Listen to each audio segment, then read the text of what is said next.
श्रीलिंगराज महाप्रभु चतुर्थी तिथि संपन्न। महाप्रभु श्रीलिंगराज सहित देवी पार्वती चतुर्थी नीति संपन्न होइछि।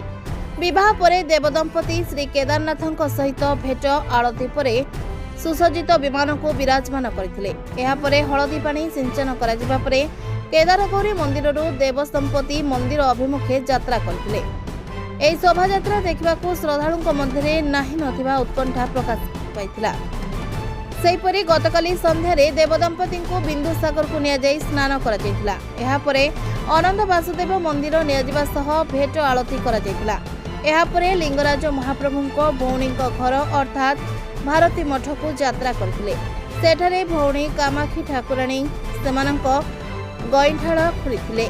एहा परे मंदिर को प्रत्यावर्तन परे चतुर्थी होम सहित कौड़ी खेल होई ए अलौकिक विवाह उत्सव संपन्न होइतिला।